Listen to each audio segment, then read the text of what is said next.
me programin ton do vëm tek qytetarët. Dhe ky program i këtij viti ka një specifik që shoqërohet në një program emergjence, programi 100 ditëve të para.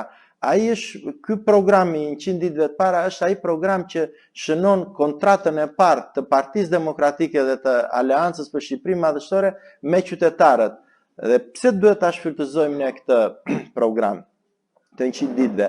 Së pari, ky jep ato veprimet emergjente që diktohen nga situata ekonomike e sociale në Shqipëri, që Partia Demokratike do të realizojë në 100 ditët e para të saj, duke filluar nga minimumi jetik 200 euro, paga minimale 500 euro, rritjen e pensioneve 220%, te paga mesatare 1200 euro dhe të tjera, për sa i përket politikave në bujqësi, përkrajjes së fermerëve apo taksat tatimet, heqja e gjobave, heqja e penaliteteve.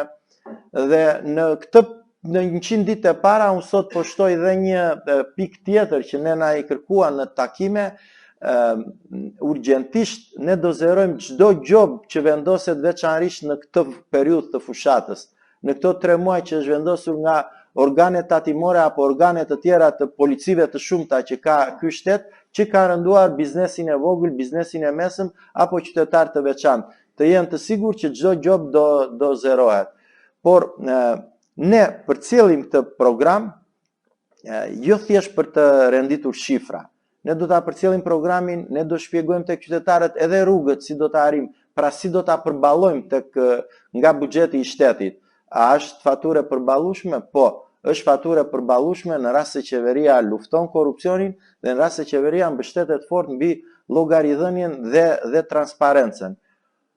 Kryesorja e këtij programi është ekipi që po e përcjell, ekipi drejtuesi i Partisë Demokratike, kryetari, sekretarja e degës, të gjithë anëtarët e kryesisë, sekretarja nën kryetarët e Lidhjes Demokratike të Gruas, të forumit, ekipi i kandidatëve për deputet, të lista e mbyllur dhe lista e hapur. Dhe suksesi i kësaj fushate do jetë në rast se këto 2 pjesë të kësaj liste funksionojnë si një e tërë, funksionojnë në mënyrë integrale.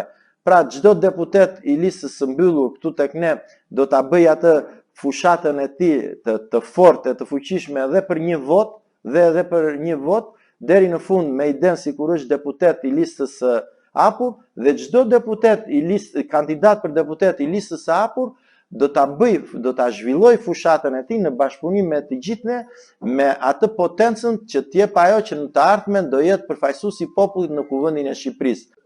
Shënon fillimin e fushatës për kandidatin e Partisë Demokratike dhe Aleancës për Shqipërinë Madhështore në rajonin 3, zotin Mario Runa, i cili është një i ri, është rritur në Partinë Demokratike, ka kompletuar studimet e tij në universitet jashtë vendit në Maqedoni, është i ri që ka qenë gjithmonë aktiv në strukturat e Forumit Rinor të Partisë Demokratike këtu në Vlorë dhe në Tiranë.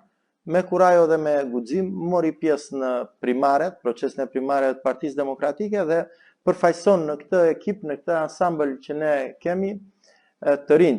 Dhe dihet që fitoria në këto zgjedhje ne do të na vinë nëse ne do dim të shkojmë tek të gjitha shtresat, do dim të kontaktojmë të gjithë, në veçanti të rinj.